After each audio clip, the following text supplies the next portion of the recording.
to the bottom line. Joining me now to discuss this is the Shadow Assistant Treasurer, Matthias Cormann. Thanks very much for your time this morning. Good to be here. Firstly, who will be on this panel and what will they look at? Well, I mean, as Joe Hockey announced today, we will have a panel which will independently verify all of our costings. So what people can be confident of is that all of our costings will be independently verified through a panel which is made up of people like Professor Peter SHEARGOLD, the former Secretary of the Prime Minister's Department, Jeff CARMODY, a former senior Treasury official who also has represented Australia with the IMF and the OECD, and of course who is a co-founder of Access Economics, and Len SCANLAN, a former Auditor General of the State of Queensland. Okay, so you say that they'll show a net improvement in the Coalition's budget position. Will they present a bottom line? Well, what we have done is go through the most rigorous, the most systematic costings process that any opposition has ever gone through in Australia. Under the leadership of Joe Hockey, we've of course had a very substantial process going for 3 years now of systemic internal review and scrutiny. We've consulted widely.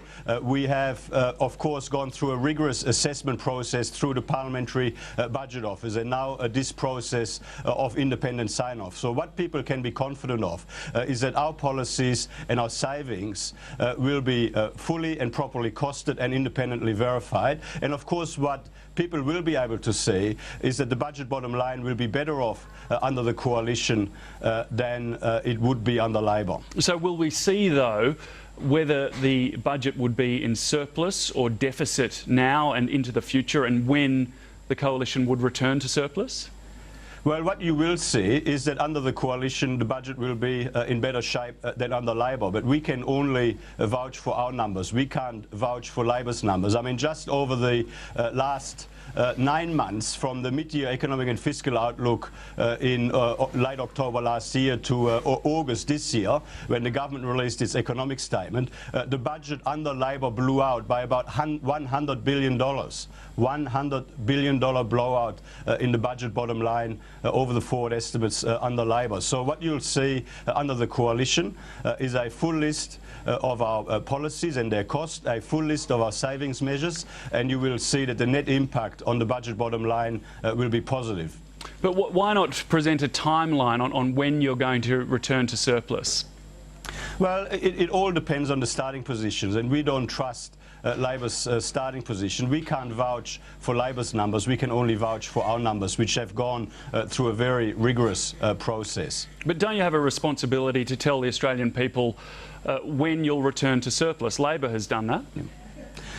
We have a responsibility to tell the Australian people what the cost of our policies is. We've got a responsibility to tell the Australian people where we intend to make savings, and of course we've got a responsibility to make sure that people across Australia have got the confidence that we've gone through a rigorous process which has integrity, and of course we're doing that. Now, I mean, Labor's numbers cannot be believed.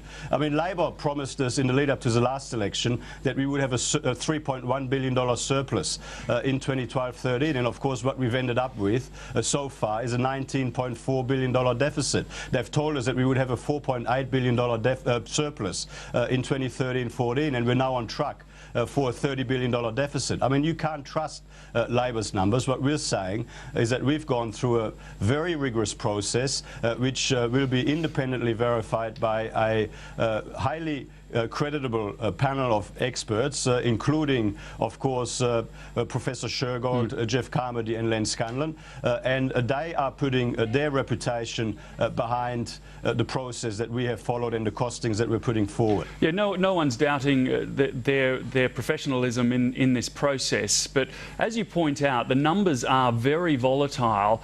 Why go through the Parliamentary Budget Office, which doesn't have the resources of Treasury, when every other party does submit its policies to Treasury, which is much better resourced and has done this so many times?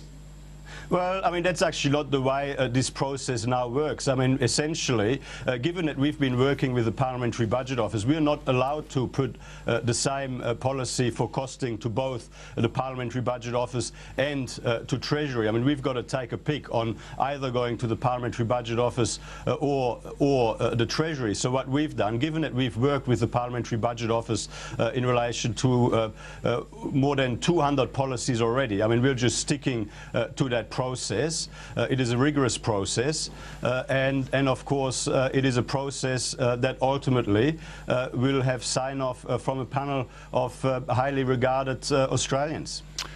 Is there an issue of trust in the Treasury? Do you not trust the Treasury to come up with the numbers?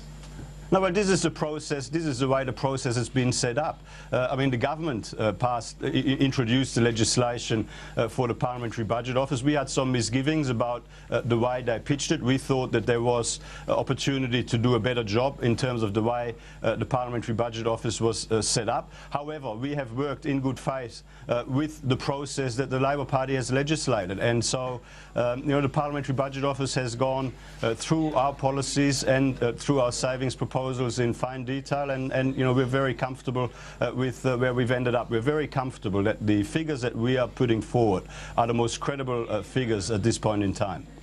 I suppose what I'm trying to get to is, look, I fully appreciate that these three preeminent men are very well respected in the area of costings and policies, but why go through this whole process, this independent process, and circumvent really what the other parties have been doing for such a long time, and also not to present that timeline when it comes to a surplus or a deficit? Does that not raise suspicion in the coalition's process, particularly after what happened 3 years ago? Well, not at all. I mean, firstly, I mean, the Parliamentary Budget Office, of course, was set up in a way where they have access to Treasury data, Treasury methodology and relevant information out of Treasury and Finance and other agencies for that matter. I mean, we are working with the process that was legislated by the current government. And of course, but I just repeat, I mean, what matters to the Australian people is to know that unlike the Labor Party, our policies are fully costed and fully funded, that the savings measures stack up, and that people can have confidence that when we say that the budget bottom line will be better off under the coalition as a result of our policies and our savings measures, that we say that with credibility. And of course, given the process that we followed, that is exactly what's happening. Contrast that with Kevin Rudd, who is making policy announcements on the run. I mean, a non-costed policy in the Northern Territory a couple of days ago. Today, another policy on the Never Never without Senator, any costings when detail. will we see these numbers? Well, I mean, obviously at the moment we're still going through the election campaign and we're still releasing policies, and you'd expect us to release the full list of policy costings and savings measures when we've released all of our policies. And so, I mean, that'll be in good time before the next election. That'll be in the final week, though, we can assume? Well, I mean, it'll be earlier than when Labor announced them in the last two elections. I mean, the last two elections, Labor released their costings the day before. How much so earlier? We don't take any lectures from the Labor Party. Well, you'll just have to wait and see. It'll be in good time for people. I mean, it'll be in good time for people to see what the difference is between the cost of our policies and the savings that we intend to implement. And it'll be in good time for people to assess that the budget bottom line is going to be better off. Okay, and of course, just one other question on Yep. this. Will it be fully transparent? Will the public be able to go to these costings and see exactly how they add up, or are we to take this panel on its word? Well, I mean, the people will be able to see the full list and the detailed list of our costings, and they'll be able to see the full list of our savings. And what people will be able to see is what the net beneficial impact on our budget bottom line will be. But will they see how that net is produced? Well, they will see the figures. I mean, they will see the figures in detail. Okay. Well, the government today, on another matter, is announcing another $500 million for the car industry, not to start until after this budget period. But is that something you support, another $500 million for the car industry from 2018? Look, I mean, Kevin Rudd is a desperate man. He's making it up as he goes along. I mean, you've got to remember, just a month ago, Kevin Rudd and the Labor Party hit the car industry for six with a $1.8 billion tax on the car industry, which came on top of the world's largest carbon tax, which was also a massive hit on the car industry. Sure, but then, we're short on time. I just want to know if you would support that from 2018, a similar amount of money. We don't support the way Labor is going about this. We will not be negotiating assistance for the car industry in the middle of an election campaign. If we're successful on September 7, we will sit down with the car industry after the election and work our way through this in a sensible fashion. The constant sort of decision-making on the run, I mean, $200 million Band-Aid 2 weeks ago, now another $500 million. 2 weeks ago, he didn't know what the money was going to be spent for, and here we are. Look, I just want to ask you quickly about the polls as well. 3 separate polls out today looking at key seats, particularly up and down the eastern seaboard, show the coalition is on track to victory. You must be happy about that.